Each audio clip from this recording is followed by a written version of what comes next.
नमस्कार, आप देख रहे हैं वीके न्यूज और मैं हूं आपके साथ मयंक गौड़।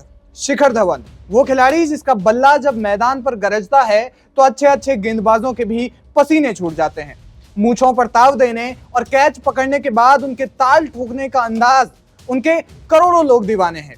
उनके फैंस उन्हें गब्बर कहते हैं, लेकिन क्या वास्तव में उनकी शख्सियत गब्बर वाली है?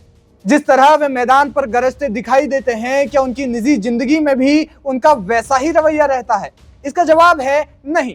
वे वास्तव में बेहद शांत प्रवृत्ति के शख्स हैं। आज हम शिखर धवन की बात इसलिए कर रहे हैं क्योंकि 2 साल से चल रहे उनके और उनकी पत्नी आयशा के बीच तलाक हो गया है। लेकिन तलाक के इस फैसले में कोर्ट ने उनकी पत्नी पर लगाए गए कई संगीन इल्जाम सच पाए हैं। कोर्ट ने यहां तक कहा कि शिखर धवन मानसिक प्रताड़ना झेलते थे। अगर आप शिखर धवन के फैन हैं तो इस तलाक के फैसले पर कई ऐसी बातें हैं जो आपको भी जाननी चाहिए। शिखर धवन और उनकी पत्नी आयशा मुखर्जी के तलाक को कोर्ट ने मंजूरी दे दी है। दिल्ली के पटियाला हाउस परिसर में एक फैमिली कोर्ट ने शिखर धवन के तलाक को मंजूरी दी है।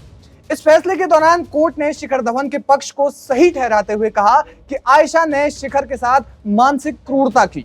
इस मामले में जज हरीश कुमार ने कहा कि आयशा ने धवन को बेटे से 1 साल तक दूर रख के उन्हें मानसिक यातना झेलने को मजबूर किया। कोर्ट ने माना कि शिखर धवन की पत्नी की वजह से उन्हें मानसिक क्रूरता और पीड़ा का शिकार होना पड़ा। हालांकि कोर्ट ने उनके बेटे की कस्टडी को लेकर अभी तक कोई फैसला नहीं दिया है। कोर्ट ने कहा कि धवन भारत में या ऑस्ट्रेलिया में बेटे के साथ वक्त बिता सकते हैं और उनसे वीडियो कॉल के जरिए बात भी कर सकते हैं। कोर्ट ने बेटे की कस्टडी के मामले में कहा, याचिकाकर्ता फेमस इंटरनेशनल खिलाड़ी और देश के लिए गौरव है। अगर वो भारत सरकार से मदद मांगे तो ऑस्ट्रेलिया सरकार से बेटे की कस्टडी या मुलाकात के अधिकार पर मदद की कोशिश की जानी चाहिए। शिखर धवन ने अपनी याचिका में कहा कि आयशा ने पहले उनके साथ भारत आकर रहने की रजामंदी दी थी, लेकिन बाद में वो अपने पिछले पति से किए गए एक कमिटमेंट के चलते अपनी बात से पीछे हट गई। दरअसल आयशा को उनके पिछले पति से 2 बेटियां हैं। उन्होंने अपने पिछले पति से वादा किया था कि वो 2 बेटियों को लेकर ऑस्ट्रेलिया में ही रहेंगी। इसी कमिटमेंट के चलते वे भारत नहीं आई। कोर्ट ने इसे शिखर धवन के लिए मानसिक उत्पीड़न माना। और सिर्फ यही नहीं, आयशा पर यह आरोप था कि उन्होंने बीसीसीआई और भारतीय क्रिकेट टीम के कुछ खिलाड़ियों को शिखर धवन के खिलाफ अपमानजनक मैसेज भेजे। कोर्ट ने इन आरोपों की पुष्टि करते हुए इन सभी आरोपों को सही माना।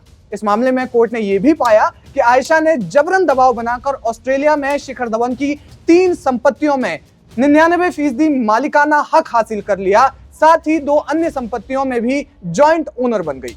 शिखर धवन ने आरोप लगाया कि कोविड पैंडेमिक के दौरान वे अपने पिता के साथ रहना चाहते थे, लेकिन आयशा ने उनसे इस बात पर भी झगड़ा किया। कोर्ट ने इन आरोपों को भी सही माना।